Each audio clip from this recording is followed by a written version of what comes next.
So, guys, today I visited the ASSIN Manso slave river site and I nearly cried. Yes, the history behind that place is very sad. Guys, I will leave you to the tour guide so that he will tell you the history behind that place.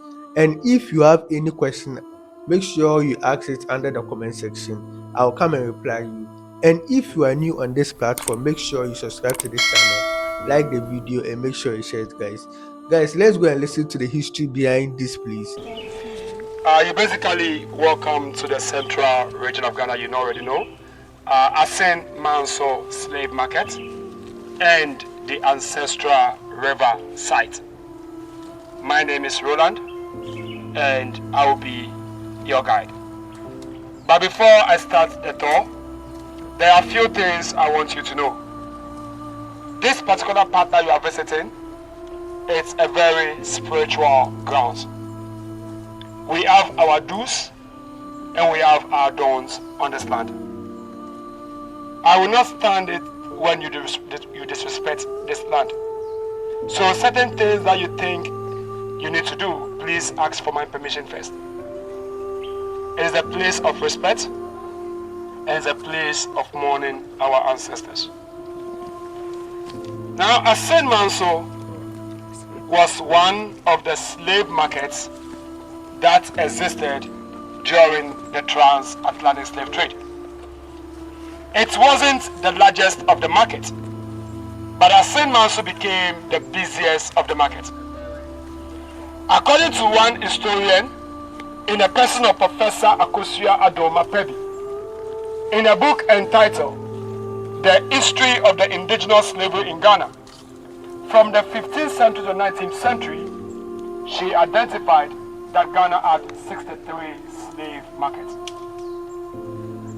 Bono Manso, Jenejene, Salaga, Karachi, so many of these markets. But of all these markets, she only made mention of two markets to have played the most important role. She spoke about the largest market and the busiest market. Both the largest and the busiest could be found in Ghana. The largest market in West Africa could be found in the northern part of the country, and that is the Salaga slave market. The second largest market that became the busiest of the market is ASSIN Manso. Why was ASSIN Manso the busiest? Because this was the only market that was closer to the three castles: Fort Amsterdam, Cape Coast, and Elmina. Now, when I read about those books, I asked myself, why would you only speak about two markets if we have 63 markets in Ghana? So I read and I came across another book entitled The Short History of Ghana by one British historian, and he also confirmed that these two markets play the most important role. Now somebody might ask, which exact place of Africa were these people captured from? This is where we have 27% of them captured from Sini, Gambia. We have 12% of them captured from Ghana. We have 1% captured from the Bight of Benin, and they are the Yorubas, the Evers, and the Fons. We have 17% captured from the Bight of Biafra, made up of the Igbos and some parts of Cameroon. And we also have 11% from Sierra Leone. So these are the places in West Africa that these captives were captured. Ghana was not a slave coast. Ghana was a good coast. But because Ghana had a lot of the infrastructure, because out of the 60 forts and castles in Africa, Ghana could boast of over 33 of them. So Ghana became the exit point. Now, wherever they were captured, you have to walk from wherever you were captured to Salaga to ASSIN Manso before you get to the trade agents. So let's put ourselves in the shoes of the enslaved Africans. How many of us here can even walk from Niger with no food and no water to get to ASSIN Manso? How many of us can even walk from Salaga to ASSIN MANSO. That is how much they journeyed. Many, many, many died. So many historians are even estimating that from 60 to 70% died in the interior. But for me, I don't believe in that figures. I believe far more than the 70 would die. I believe 80 or 90 would die because many of them died in there. So when they landed at the Salaga market, it was in there that they were properly fed, just for them to have some food and water before they could continue the journey to ASSIN MANSO. Now in 2004, there was a continuation of a slave route project that was identifying the path that the slaves used when walking them from the north to ASSIN MANSO. And one of the places that was identified is today our nature reserve. And that place is the Mole National Park. So just put yourselves in their shoes in chains and shackles and walking in this wild forest. That is why many historians are saying that many of them were attacked by these wild animals and many of them died. They walked for over 680 miles with no food and no water until they got to a river. And the name of this river is the Pra River. When they got to the Pra River, I am sure what they thought of was, can I drink from this river? Because I've never taken any water. But do you know that none of them drank from the river? The only persons that drank from the river were those that drowned in the river. So the first sorting out was done at the Pra River. And those that bodies could be retrieved were those that were buried along the river banks. But what can you do?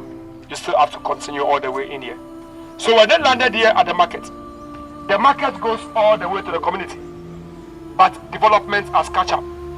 But the reason why this area has been confined is that this area has been identified to have been the slave cemetery within the slave market. So from the edge of the grass all the way to the river, everywhere here served as a burial site. So that is how you are coming through the main gate. The gate looked very short. So almost all of you entered like this. Yes, unconsciously, you've already paid your respect.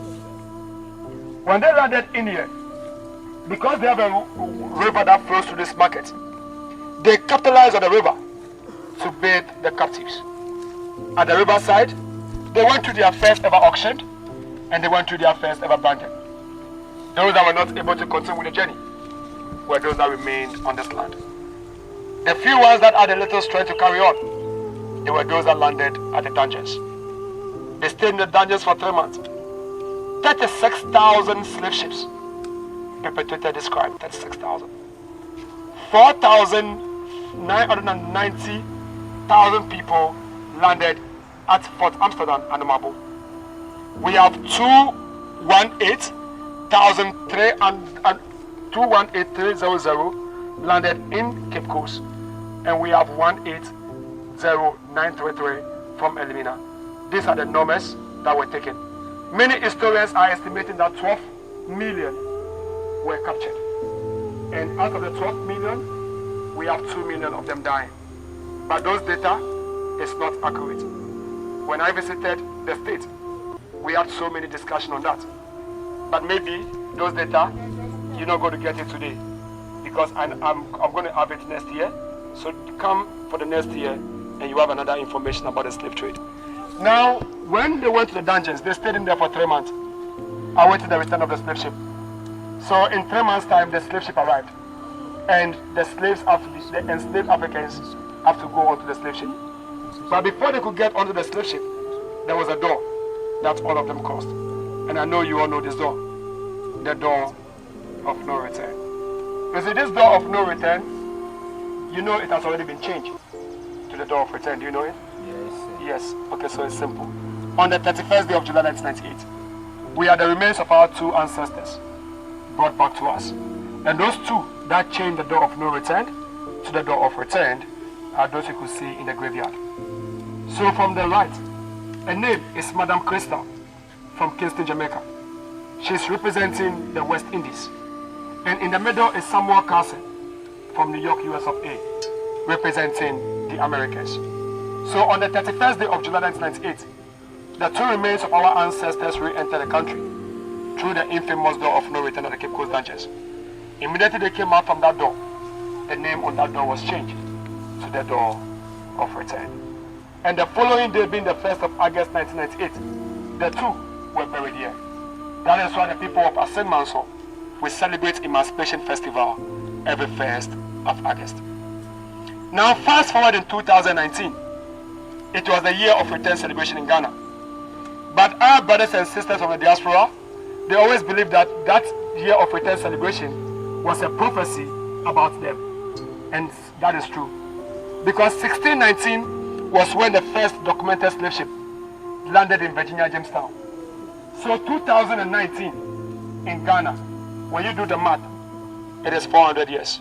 If you have a Bible on your phone, can you open Genesis chapter 15, verses 13 and 14? And if you can read for us, we would really appreciate it. You don't have a Bible on your phone. Yeah, we have a pastor in here, so pass. Okay, so if you don't have a Bible, it's okay. I would paraphrase what it is in the Bible. So it basically, I'll go. Okay. Genesis chapter 15, verses 13 and 14. It speaks about a 400 years journey. It said, you'll be enslaved and mistreated on the land that is not yours for 400 years. But after that 400 years, the nation that enslaved you would I judge, and my people would come out with the greatest of substance. So many of the diasporas in 2019, they know and they believe that it is the 400 years of the journey. That is why many of them came in 2019, and Ghana was everywhere on the map. But when they were coming back home, my friend who is the Prime Minister of Barbados, she visited us in February. So when she visited, I had a talk with her, and she asked me a very simple question. And this is the question that she asked me. Green leaf and dead leaf. Kofi, choose one. Which one would you go for? Yes, you are just like me. I also went for the green leaf. And she said, okay. We had a very beautiful conversation. She left. So on the 11th of November 2019, she came with remains from Newton, Barbados. Now when she came with the remains, she called me again and said, Kofi, come. I'm now here to give you the answer to the question I asked you. She said, all of us today, we all celebrate the green leaves, but none of us celebrate the dead leaves. But have we forgotten that maybe once upon a time this dead leaf might be even greener than this green leaf? So if all of us are coming back as a year of return, which among us will be coming with the remains of our own ancestors? Because no one was coming with those remains, she decided to excavate slave cemeteries from Newton, Barbados. And all the bones that she had, she gathered everything, put them in a casket. On the 11th of November, she brought them in here, and she buried them in here. And when she was burying them, I remember what she said. She knelt down and she told them, you told me to bring you back home. I have done my part. You promised to do something for my country. I am waiting on you. When she came here, Barbados was an independent state. 2 years, Barbados became a republic. And ever since, anytime she comes to Ghana, she can never come to Ghana without visiting this remains. So immediately after the burial, groups also said, if she has brought the remains, then we also have to be given the chance to bring our remains to be buried. And we cannot say no to them, because the land equally belongs to them. So inside this graveyard was given out.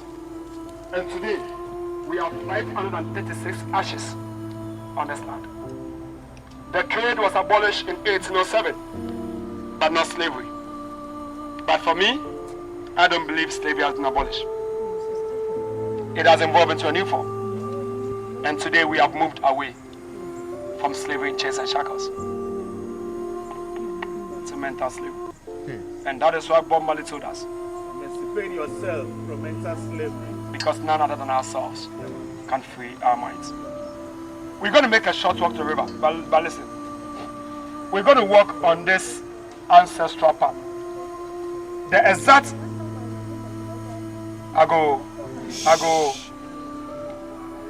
the exact place that our ancestors took to the river. We're going to walk on that land. Thousands of our ancestors walked this path to the river. For them, they never knew there was a river. Because whenever they were called to walk, many were killed. So when they were told to walk, they signed their death warrant. Because they were going to not. But they are not scared to die. No, they weren't scared to die. But they were only scared of two things. How and when to die. That's the only thing they were scared of. So if thousands of them have walked through this path, I cannot disrespect this path. So the journey from that end to the river is a journey that you're going to take your shoes off. And you're going to walk on the sacred space of our ancestors. And when we get to the river, there's more we'll talk about. So, those that have Nike shoes, make sure you keep it somewhere because I'll come for it. Let's make a short walk to the river.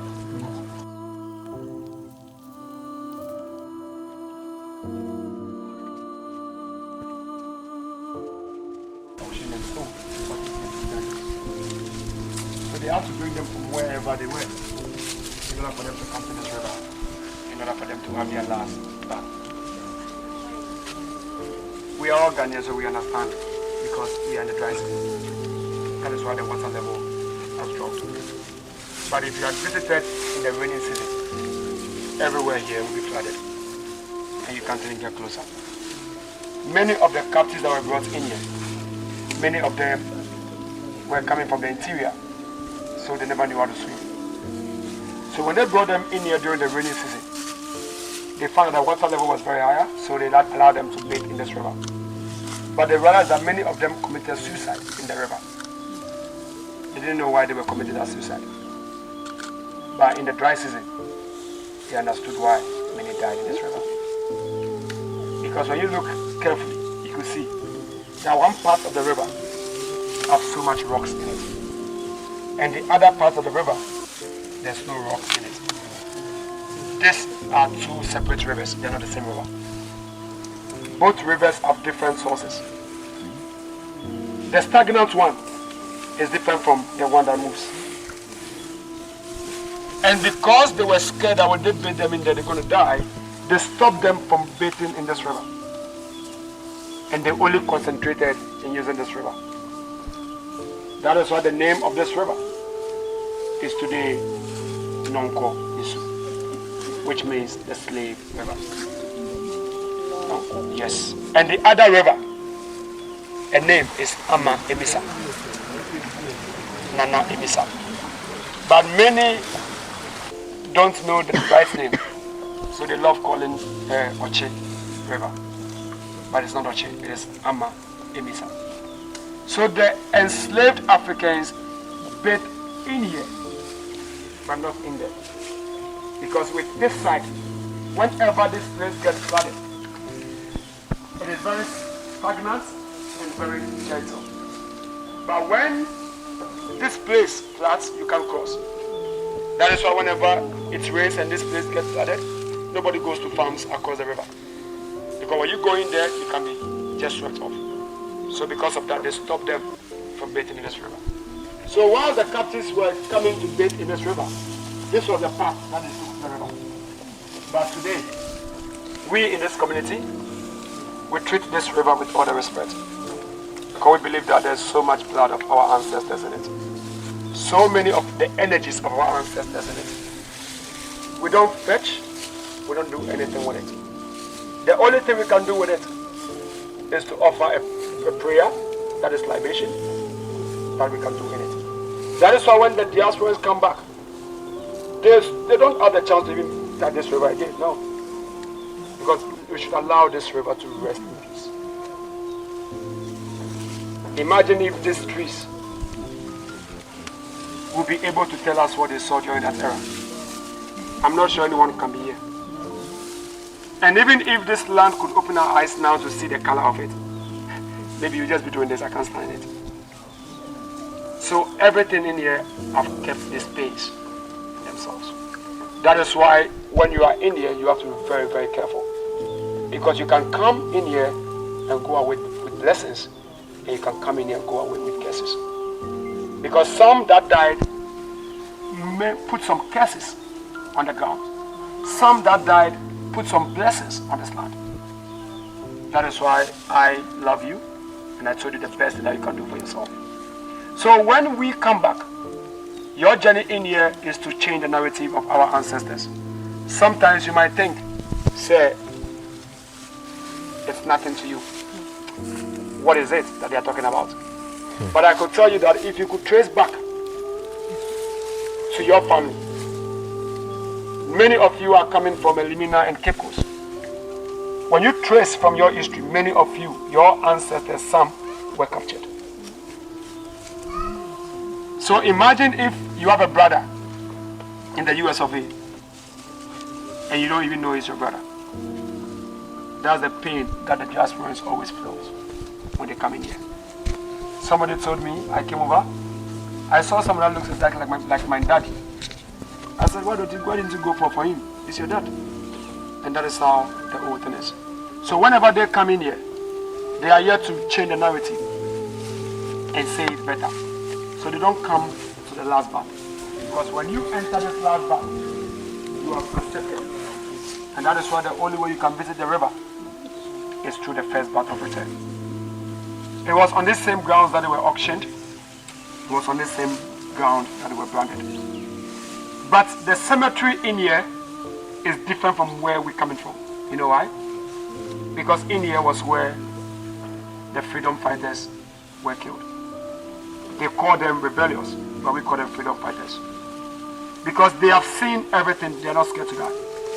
And many of them were not scared because what can you do? I've seen it over and over, and the only thing you can do to me is to kill me. So they need to have a way of trying to instill fear in the other groups to know that a will be a champion. So what they did with those people, they were buried alive, and they were buried over there. So right behind the demarcation, we call the place the Bamboo Cemetery. So last time we were having some celebration, so we wanted to excavate that place, and there was so much bones on that ground. So everybody said, I say, yes, we covered it again, because we realized that no, it was a mistake for us excavating that land. So basically, in terms of ASSIN Manso, without any spirituals, because that is not what we are here to do. I have what I do when they come for it, but we are just here for an educational talk. So without rituals, everything that happens in ASSIN Manso is what I've told you. And the only way you can get to the river is through this angle. But I can give you a gift, as those of you that celebrate Christmas. If you have a coin on you, a coin. Just not wishes, no, not wishes. Just put a wish on your coin and drop the coin in the river. Just a wish.